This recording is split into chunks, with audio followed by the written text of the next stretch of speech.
attempt, but not until suffering severe casualties and being brought to a standstill. They could no longer continue their invasion. And so it proved to people all throughout the world that these patriots could in fact fight and hold their own against these British troops. And this gained a lot of support for the colonies, making it a very important strategic and moral victory for the colonists. At this time, we've just cruised by the opening of the Charles River.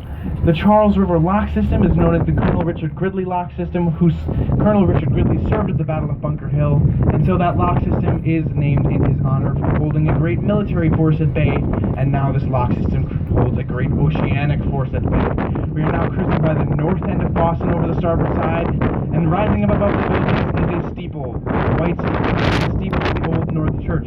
Its formal name is Christ Church of Boston, and that is where Paul Revere had the sexton Robert Newman hang two lanterns, and to shine one if by land and two if by sea, to warn which way the British troops were coming. On April 18th of 1775, two lanterns were lit, warning that the soldiers were coming by sea, well actually river, and so the Midnight Riders went off in their respective directions to warn people about what was happening.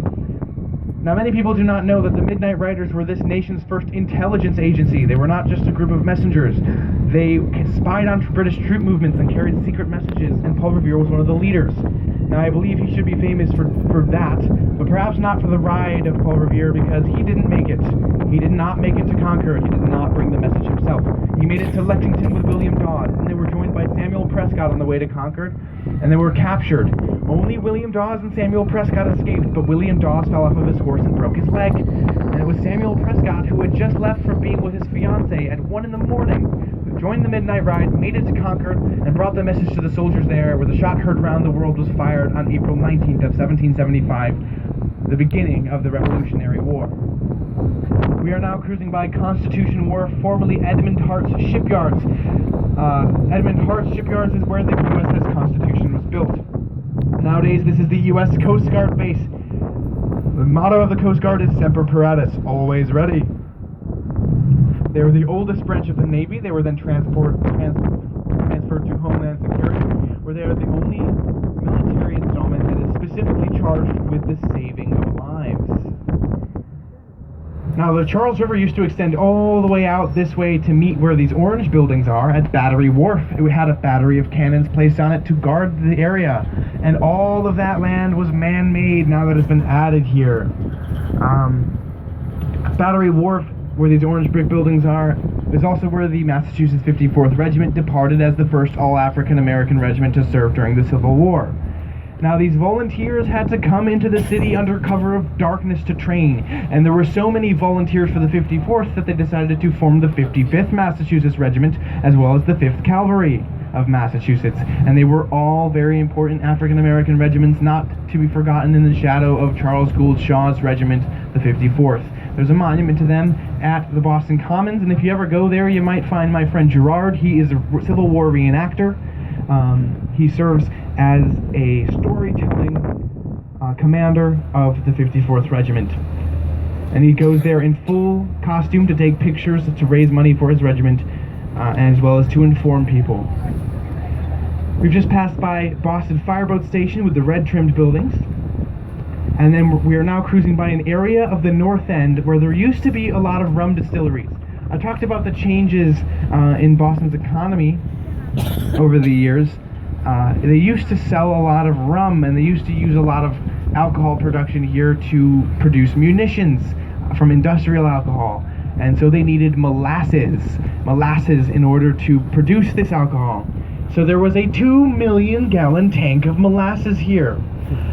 This tank of molasses one day, on a pretty hot January day, meaning maybe 60 degrees, this huge tank broke open.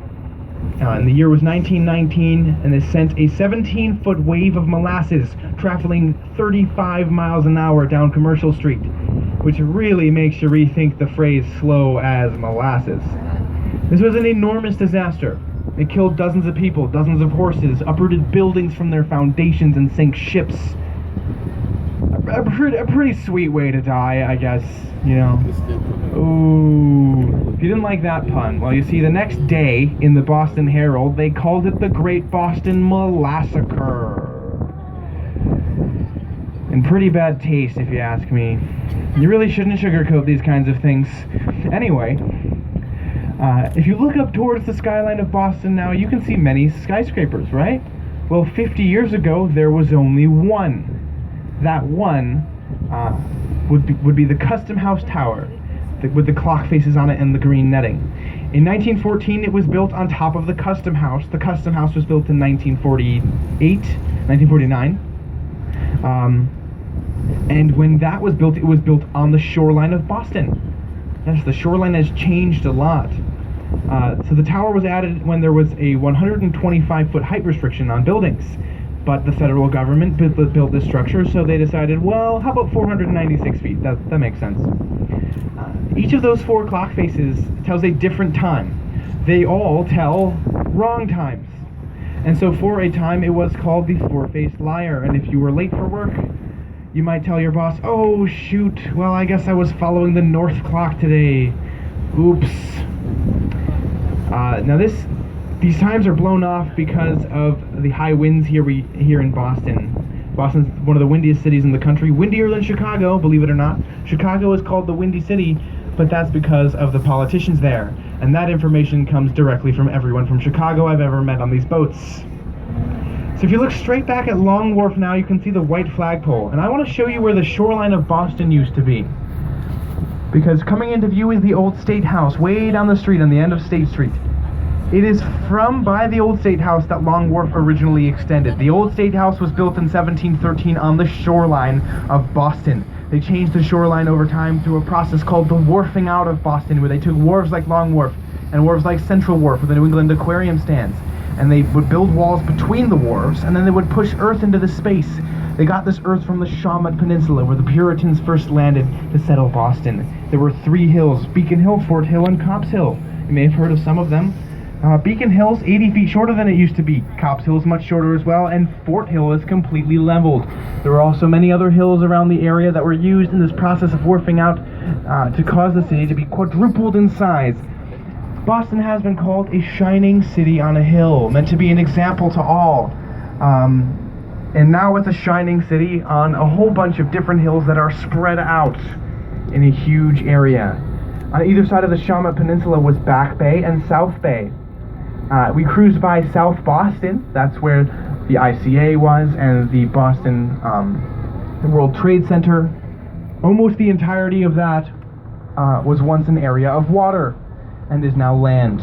And Back Bay, you may know, as a huge area of the city on the other side of Beacon Hill.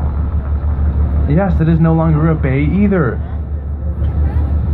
And they filled in that space during this process of wharfing out. Now, the old State House down at the end of Long Wharf, about 2,000 miles, I always make that mistake. It's not 2,000 miles, that's ridiculous. It's 2,000 feet from the flagpole. That was the site of the Boston Massacre. Now, the 2 main events that catalyzed the energy in the colonies to build up anger and frustration against the British Crown and cause the American Revolutionary War are the Boston Massacre and the Boston Tea Party, because after the Boston Tea Party, King George sent 5,000 troops to occupy the colonies. These occupying forces were then, people were very upset with those forces after the Boston Massacre. Boston Massacre took place because there was a colonist upset with a British soldier for not paying his bill. So he chased him down to the State House, where a group of patriots were throwing snowballs with rocks in them, and just rocks at these redcoats.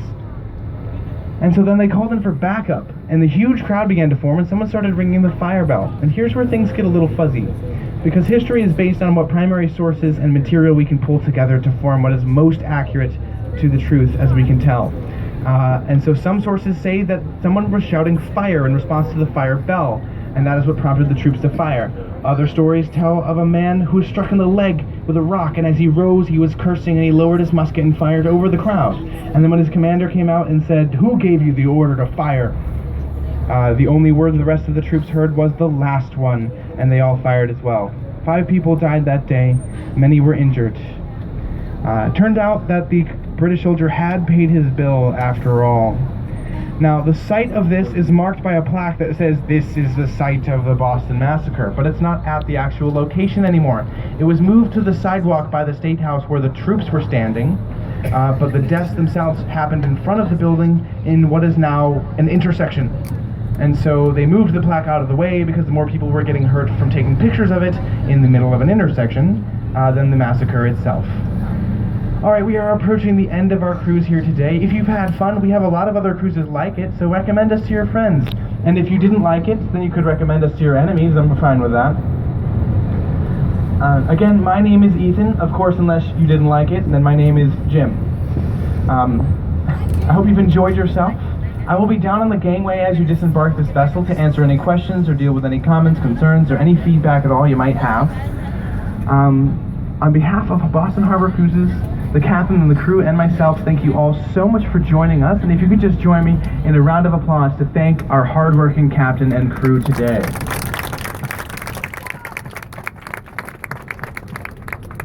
Safe travels home, everyone. Farewell.